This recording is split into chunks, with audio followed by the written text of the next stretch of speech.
Vamos a dar inicio a la escuela dominical. Le invito a que tome su lugar. Vamos a continuar con el tema del capítulo 22 de la confesión de fe. Vamos a ver hoy párrafo 3 y párrafo 4. Hace 8 días vimos de manera general los elementos de la adoración. Vimos 2 domingos esa parte y ahora vamos a verlos por separados. En párrafo 3 y 4 habla de la oración. Entonces vamos a orar primero. Padre, gracias por esta mañana. Gracias por la vida que nos das, por este tiempo. Pedimos que tu palabra obre en nuestros corazones. Ayúdanos a hacer todo decentemente y con orden, Dios, como dice la Escritura, a someternos a la palabra por sobre todas las cosas. Pasa por alto nuestra indisciplina, Señor, nuestros corazones, y ayúdanos a hacerlo para ti, para tu gloria. En Cristo Jesús, amén y amén. Vamos a hablar entonces del párrafo 2 y el párrafo 3. Vamos a ver esa parte. Dice, párrafo 3 y 4. Párrafo 3 y párrafo 4. ¿Todos tienen la confesión para que la estén siguiendo, por favor? La idea es que todos tengan su confesión, van siguiendo la lectura de párrafo 3 y párrafo 4. Dice, siendo la oración con acción de gracias una parte de la adoración natural, la exige Dios de todos los hombres, pero para que pueda ser aceptada debe hacerse en el nombre del Hijo, con la ayuda del Espíritu Santo, conforme a su voluntad, con entendimiento, reverencia, humildad, fervor, fe, amor y perseverancia. Y cuando se ora con otros, debe hacerse en una lengua conocida. Vamos a explicar bien los 2 párrafos hoy. ¿Listo? Que la oración, vamos frase por frase. Dice que la adoración, siendo la oración con acción de gracias una parte de la adoración natural, la exige Dios a todos los hombres. Es curioso que se puede decir que todos los seres humanos en algún momento han orado, así no sean creyentes. Es decir, Dios exige la oración de todos los hombres, sean o no sean creyentes. Pero algo curioso es que Dios no escucha la oración sino de los creyentes.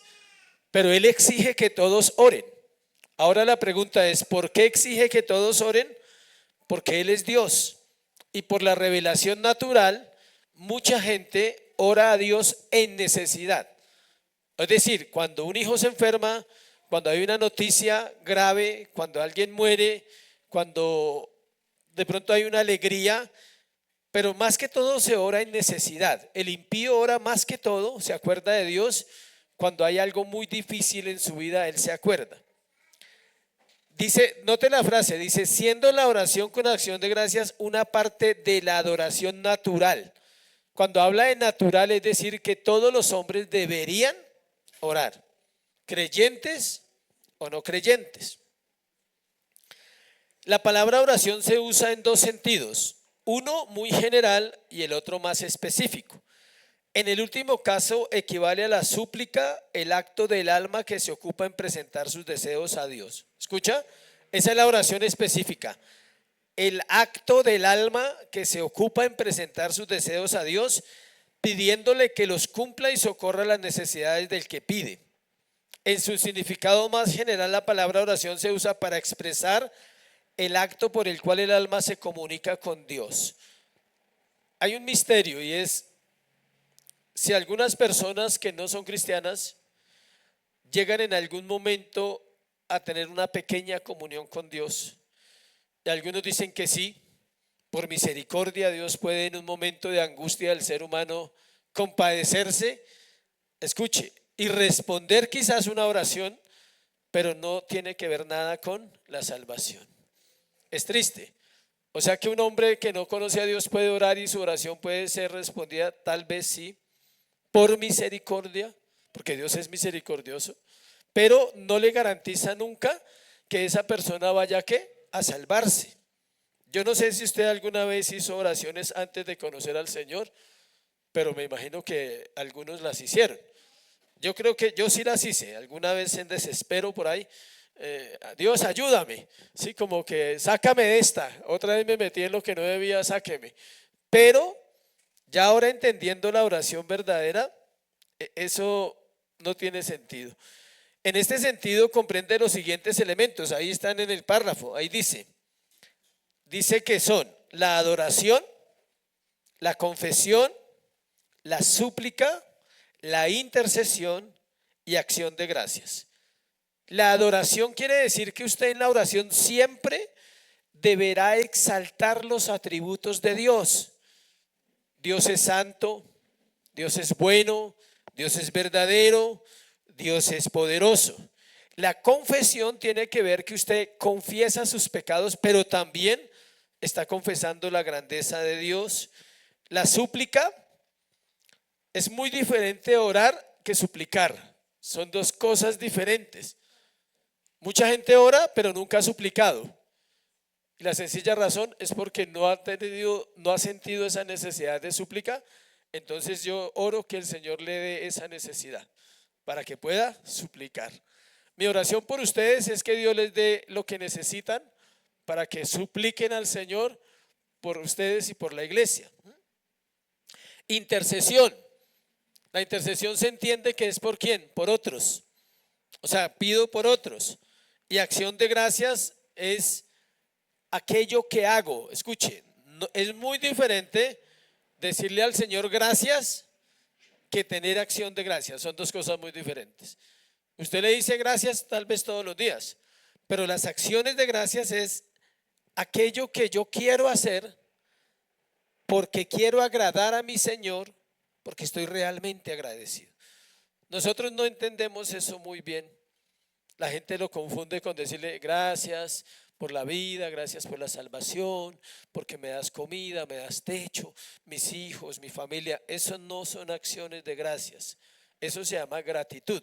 Pero las acciones, la palabra lo está diciendo, son ¿qué? Actos en los cuales yo estoy mostrando que realmente vivo agradecido por Dios y quiero agradarle. Dice de esta manera la palabra de que tratamos en su sentido más extenso, incluye todos los actos directos del culto. Por eso el culto es completo. Por eso un domingo están todos los elementos de la adoración, todos los elementos de lo que Dios demanda están en un domingo. Ahí están todos. Hay intercesión, hay oración, hay confesión, debe haber súplica, debe haber acción de gracias. Los himnos y salmos de alabanza son en su esencia verdaderas oraciones dichas en una forma métrica y musical. Eso es una oración. No sé si usted no lo ve así, y si no lo ve así, hoy tiene que renovar su mente y decir, voy a adorar y al mismo tiempo estoy ¿qué? Orando. Cuando usted dice, bendito sea el nombre del Señor, eso es una oración. Eso lo puede hacer en su cuarto, también lo puede hacer. Bendito sea tu nombre por siempre. Santificado sea tu nombre por siempre. Eso es exaltar a Dios, para los que no saben. Eso es adorarle, decirle, tu bondad llena la tierra, tu poder es inigualable en la tierra. Nadie es como tú en poder, en gloria. Eso es orar. Si usted solo va y le dice que le dé para sus cosas, usted todavía no ha aprendido a orar. O sea, usted está centrado ¿en quién? En usted mismo. Y obvio que todos pasamos ese proceso, tranquilo, pero ya tenemos que salir de ese proceso. La confesión de fe dice que todos los hombres deberían orar. Está refiriéndose aún a los incrédulos que deberían orar por causa de la revelación general, porque la ley moral escrita en sus corazones los lleva a oraciones, a veces a acordarse de Dios.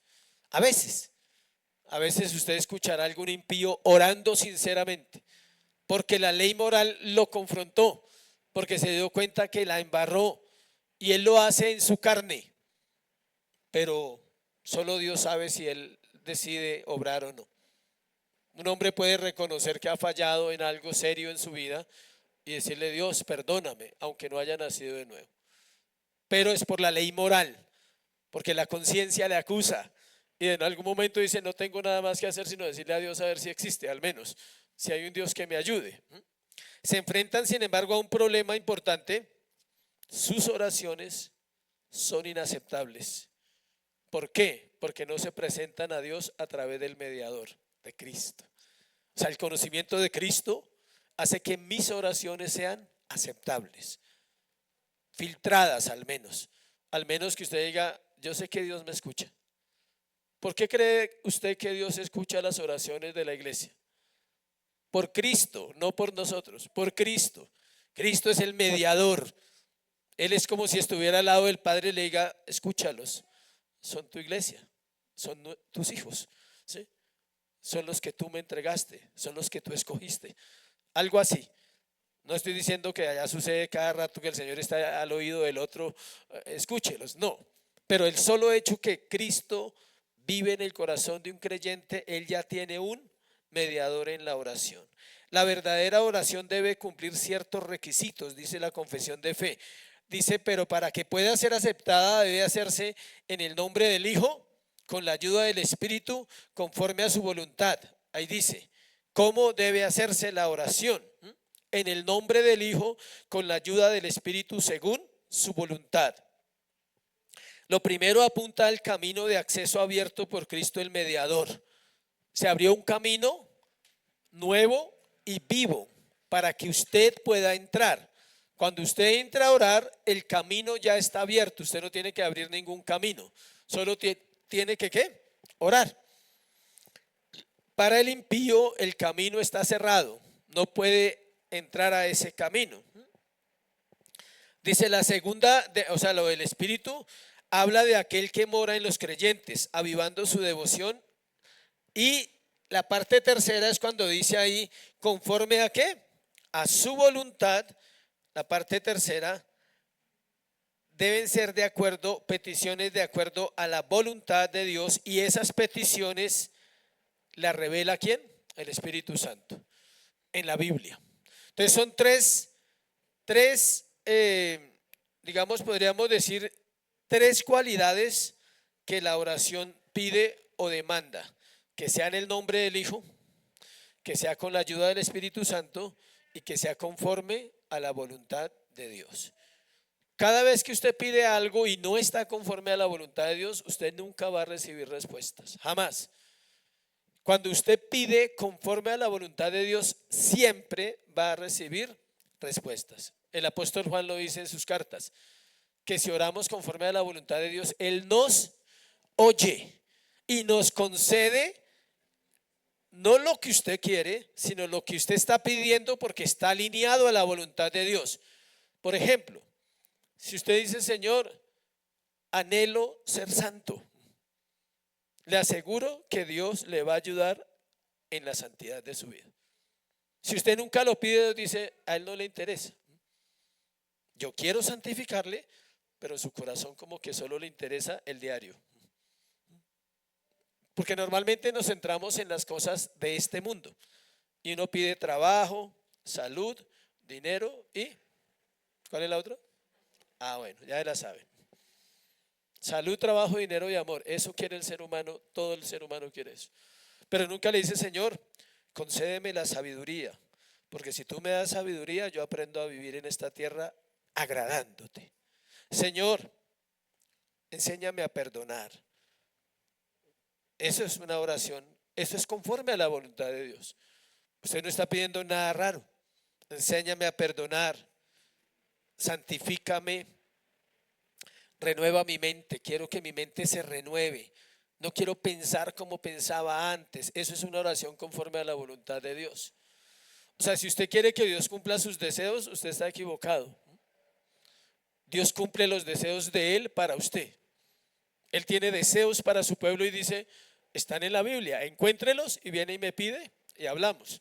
Ya, ¿sí ve? Es más fácil de lo que uno piensa. La fe es un requisito, ahí habla de 7 realidades. 7 realidades, dice: entendimiento, reverencia, humildad, fervor, fe, amor y perseverancia. Estoy en párrafo 3.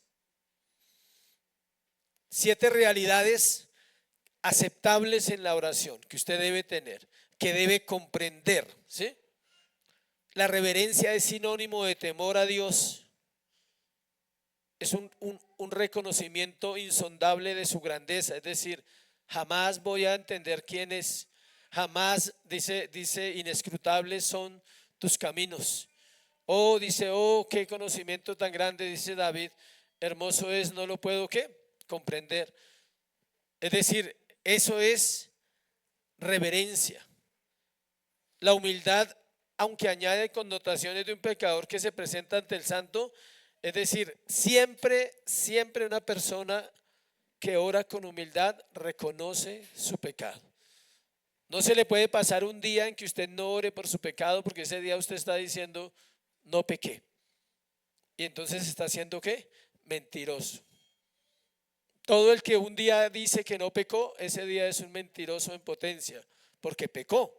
Entonces, todos los días el cristiano debe ser humilde y reconocer su maldad, con fervor, o sea, con fuerza, con fe. La fe es un requisito obvio y el amor es el segundo gran mandamiento. La perseverancia quiere decir que es todos los días. Persevero. ¿Cuándo es cuando más debo orar? Cuando no quiero. Ese es el día que usted dice, hoy es el día que el Señor me pide orar. Porque hay algo por lo cual no quiero. Algo está en la carne, algo pasó, alguna situación me está afectando mis emociones, mi corazón, mi alma está de pronto molesta, mi alma está resentida. Y por fuera estoy sonriente, pero por dentro estoy desbaratado. Claro. Entonces, ese día le recomiendo orar. El día que usted no quiera orar, recuerde esa enseñanza, ese día me toca orar. Porque esto no se trata de que quiero orar, sino es que necesito orar, porque necesito perseverar. La última cláusula del párrafo no está hablando del don de lenguas. Dice que debe orarse ¿qué?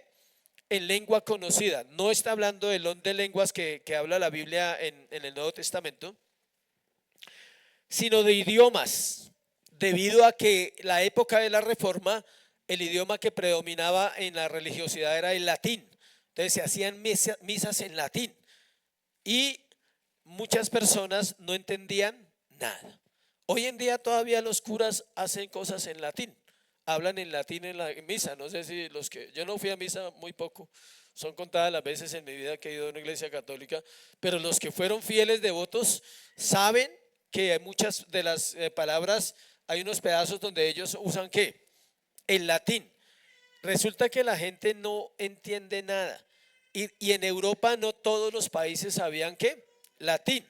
Entonces, los eruditos que hicieron la confesión, ellos hablaban varios idiomas. Todos los que estuvieron en la confesión hablaban griego, hebreo, su idioma, es decir, si era de Holanda hablaba holandés, si era de Inglaterra hablaba inglés, si era de Portugal hablaba portugués. Ellos tenían mínimo 4 idiomas, todos los teólogos. O sea, era gente muy brillante, muy preparada. Entonces ellos, si iban a Inglaterra, predicaban en inglés. Si iban a Portugal, predicaban en portugués. O sea, usted debe predicar en el idioma donde vaya, si no, un traductor, sencillo.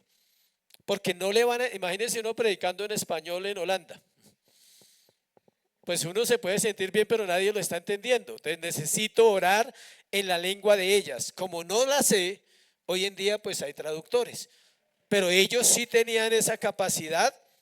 Por ejemplo, Pablo, ahí dice en varios pasajes que él hablaba en lengua hebrea, pero Pablo hablaba griego, icónico, hablaba varios idiomas.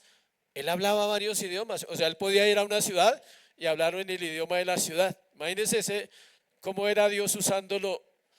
Por eso él dice, yo hablo en lenguas más que todo el mundo. O sea, ¿sí? No se refería solo a lenguas espirituales, aunque las tenía, porque sí hay unas lenguas espirituales que ellos tenían. Pero acá no se está hablando de lengua espiritual, sino de una glosa. La palabra glosa en griego es ¿qué? Idiomas o lengua. Idiomas o lengua. Párrafo 4. Vamos al párrafo 4. La oración debe ser por cosas lícitas, a favor de toda clase de personas vivas o que vivirán más adelante, pero no a favor de los muertos ni de aquellos quienes se pueda saber que han cometido el pecado de muerte. En cuanto a los sujetos de la intercesión, se nos enseña a pedir por todos los hombres que viven o vivirán. Primera de Timoteo 2:1. Vamos allá, Primera de Timoteo 2:1. Dice a Timoteo, verdadero hijo en la gracia, misericordia, 2:1. Exhorto ante todo a que se hagan rogativas, oraciones, peticiones y acciones de gracias. ¿Por quién? Por todos los hombres. No por su familia nomás, sino por todos los hombres. Mas no por los que ya murieron, ni por aquellos que sabemos que han cometido pecado imperdonable. La primera cláusula o la primera declaración en ese párrafo es que la oración debe hacerse por cosas lícitas. Simplemente significa que la escritura debe ser la guía cuando se hacen peticiones a Dios. Usted nunca podrá pedir porque una pareja se separe cuando son casados. Eso es pecado. Si usted alguna vez ora por una pareja casada, usted no puede pedir porque se separen. Si se separan, es un designio que Dios tiene en su voluntad. Pero es que le pega, ese no es su problema, ese es un problema de ellos y usted no sabe por qué esa pareja vive así y usted es cristiano y le pega, sí, más grave todavía, ¿sí? Pero su oración jamás será que ese hogar se disuelva. Su oración siempre será la correcta. Señor, restáuralos, si es tu voluntad. Y hágase ¿qué? Tu voluntad. Si no sucede, no era la voluntad del Señor. Estoy seguro que si era la voluntad del Señor, así sea el hogar más terrible, se puede restaurar. Pero mucha gente cae en ese error por sus sentimientos y sus emociones hacia una de las dos partes. Bien, hacia el hombre es familiar o la mujer es familiar, entonces el corazón se sesga y elimínalo, ilumínalo o elimínalo, ¿sí? Entonces, Señor, quita ese problema de mi hija. ¿Cuál es el problema? El marido. O sea, no, eso es antibíblico. Usted debe orar conforme a la voluntad de Dios y la palabra en ningún lado enseña que nosotros podamos orar para que un hogar se disuelva. Tampoco para que una persona muera. Y hay gente que llega a hacer eso. Señor, llévatelo. Y lo oran en serio. O sea, ya no estoy bromeando, sino en serio, Señor, córtalo, córtala. Eso hace mucho mal a mi vida, a mi familia, está dañando. Esa no es la manera. O sea, eso no se puede hacer. No se puede, dice que se puede orar. La primera parte dice que es por cosas lícitas. Ya les he puesto el ejemplo típico y lo repito siempre. No, un hombre no puede orar por una mujer casada, ¿sí? No puede orar, es pecado. Lo mismo la mujer no puede orar por un hombre casado. Es que me enamoré, Señor, obra. ¿Qué está obrando? Pues que se separe o que la otra se muera. Note todas las connotaciones que tiene una oración de esas y alguien puede haber caído en esa falta. Decir, Señor, es que yo quiero a esa persona, ayúdame, Dios. Sí, ayúdame, yo me comprometo, pero si me das a ese o a esa, ¿sí? Pero es que ya está casado. Es que la persona que tiene no lo ama, ese no es su problema. Usted termina siendo el redentor, si quiere redimir, no. ¿Qué otro ejemplo? Pedir que le vaya bien en cosas ilícitas. Hay gente que lo hace. Como el sicario que iba a matar y va a la Virgen y le dice, Virgencita, échame la manito ahí, ¿sí? Y hay gente que cae en eso con Dios y comete un pecado ilícito en los negocios y luego ora que Dios le bendiga. Es así. Y sabe que la embarró en los negocios y dice, Dios, bendíceme, perdóname, no se debe hacer, Señor, pero pon tu mano sobre esa situación. O sea, es una locura, pero es por el desconocimiento de la palabra, por el corazón del hombre. Luego dice, a favor de toda clase de personas vivas, toda clase. ¿Sí ven? No hay una élite. Voy a orar solo por mis hermanos los creyentes porque son buena gente. No, toda clase de personas. A veces Dios lo pone uno a orar por el que uno no quiere. Eso es espectacular. Cuando eso pasa es porque el Señor conoce su corazón y dice, yo sé que no te agrada, ¿sí? Yo sé que fulano no lo pasas, pero quiero que ores por ella o quiero que ores por él. Es más, podemos estar heridos hacia esa persona.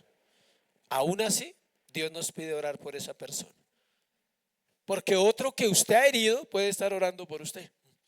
Es curioso, porque uno cree que a uno es el único que hiere. No, yo también hiero. Usted y yo hemos herido a otras personas voluntaria o involuntariamente. Solo por ser como somos ya molestamos a alguien. Y aún así tengo que orar por esa persona que no me gusta, pero es que no me ha hecho nada. Solo me cae mal, pero no me ha hecho nada. ¿No le pasa? ¿O solo yo? Hay personas que uno no las pasa. Y puede que uno esté en lo cierto. Uno diga, es que tiene algo que no puedo, ¿sí? Pero aún así tengo que morir. Y tengo que decirle, Señor, si es mi corazón, perdóname. No puedo con esa persona, pero ayúdame, Señor. O sea, yo necesito entender si es mi corazón o si realmente esa persona es como yo pienso que es. ¿No le ha pasado que usted saca esas conjeturas de esa X? No voy a poner ejemplos para no herir susceptibilidades aquí. De ese X o ese Y usted pone en su mente, no puede. Y nadie le va a obligar a que pueda. Pero usted tiene que orar y decirle, Señor, ¿soy yo? ¿O realmente hay algo que no me deja confiar? No me deja acercarme. O siento, Señor, que la persona me repele. Es así. Pero escuche esto.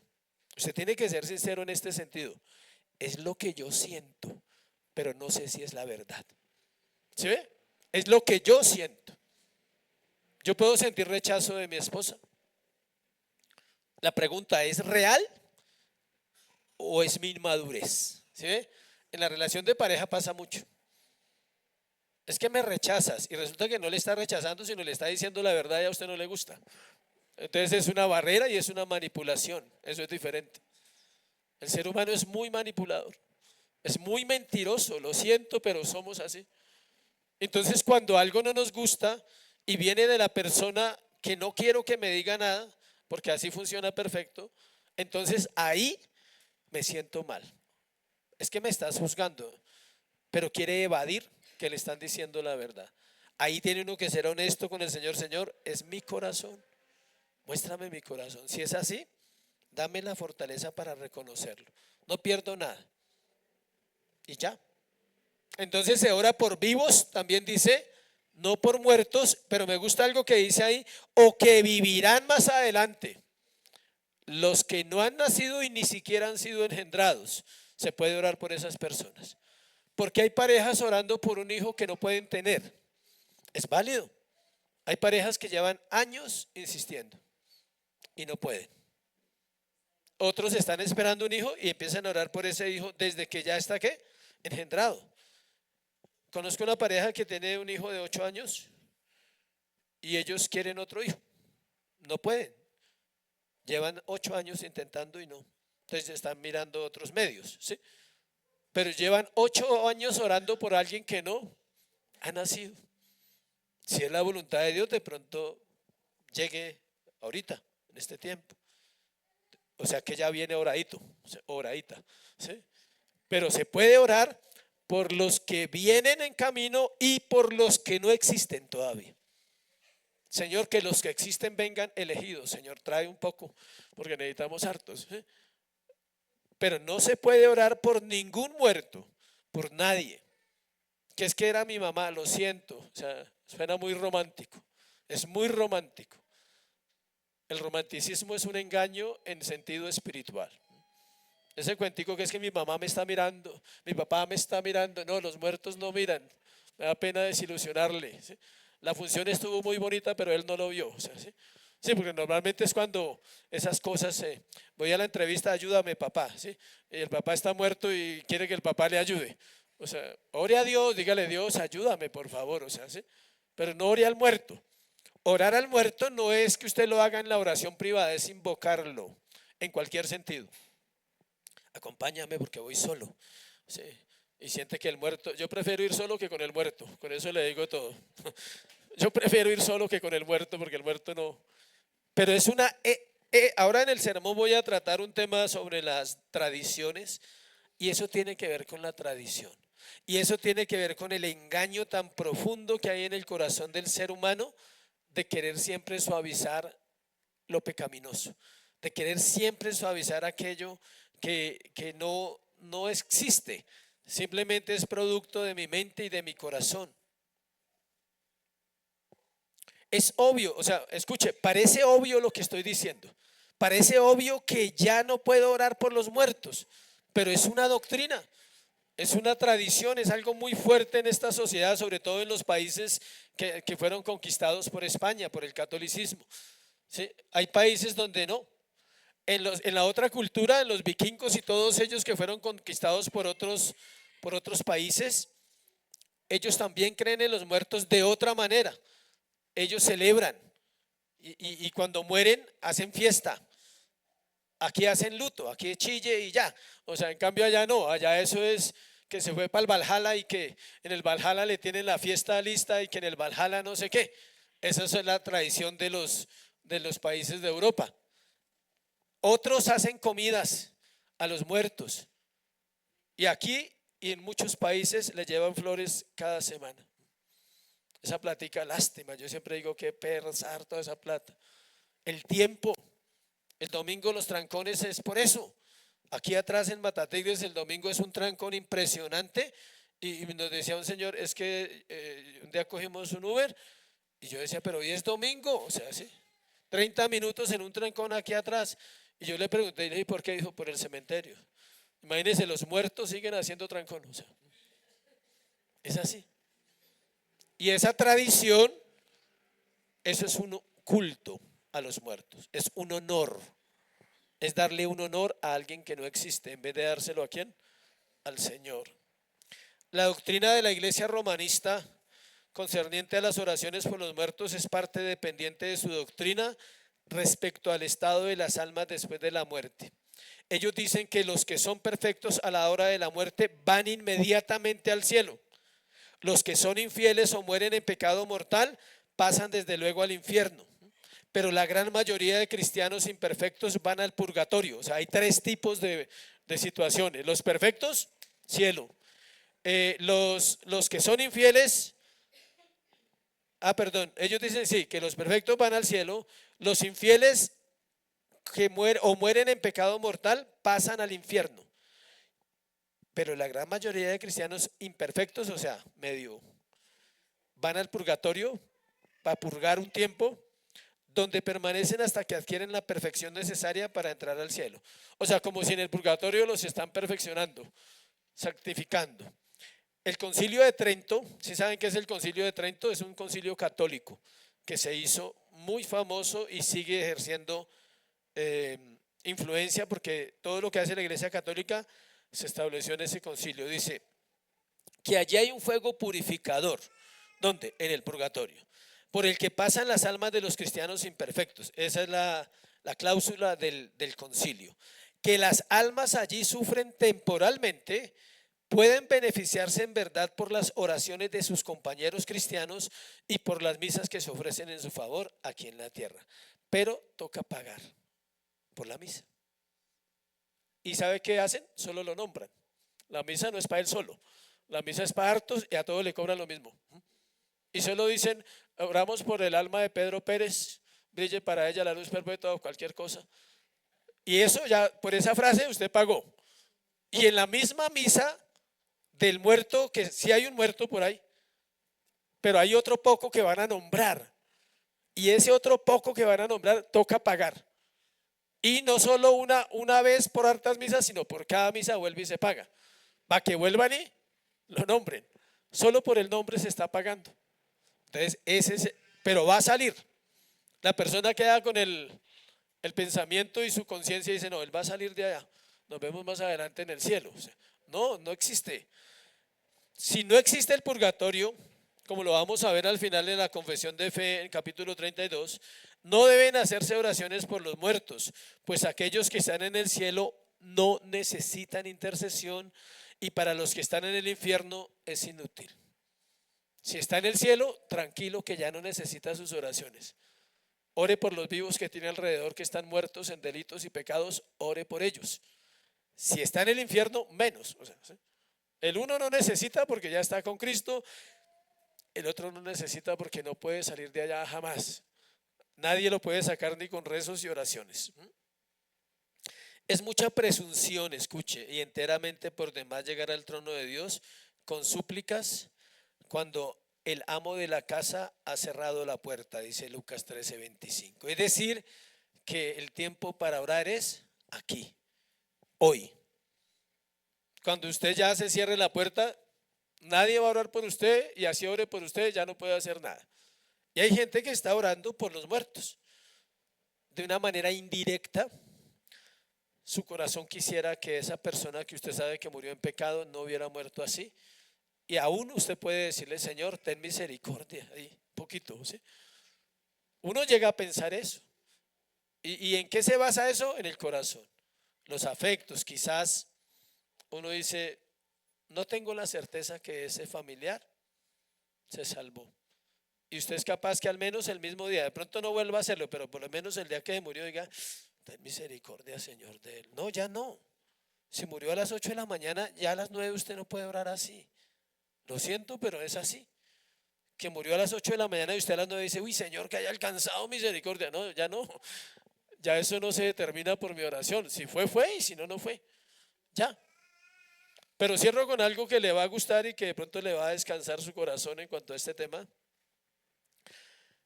Y es que si un familiar suyo va al infierno o un familiar mío, no se preocupe. Usted nunca va a recordar nada de esa persona en el cielo. Es como si nunca lo hubiera conocido, es como si nunca hubiera existido con usted.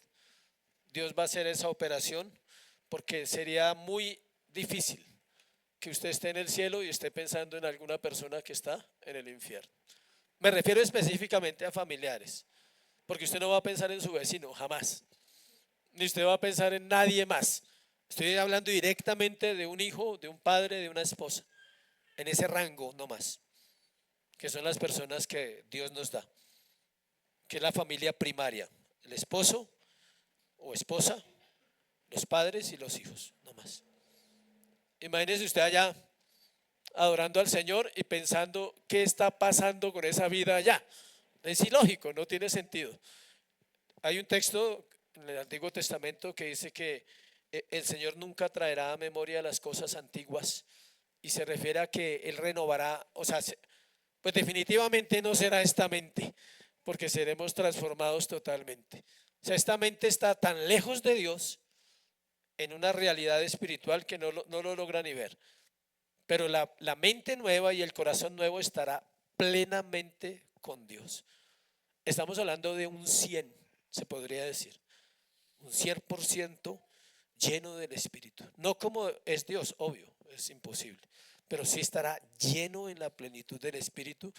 Y cuando usted logra estar aquí un momento así, le aseguro que tiene paz. A usted no le preocupa nada del mundo, no le afana nada. Entonces imagínese, en esa plenitud usted está pensando: uy, es que mi hijo. No, entonces no, usted no debe estar ahí. Vaya para otro lado porque usted no debe estar ahí. Eso es algo real que va a suceder. Nuestros recuerdos pecaminosos, todos los recuerdos de pecado, todos los recuerdos de miseria, todos los recuerdos de carne serán absolutamente borrados, porque será una nueva creación. Acuérdese, resucita el cuerpo y el alma, esa alma imperfecta que tenemos acá, en ese momento es que perfeccionada. Amén. ¿Preguntas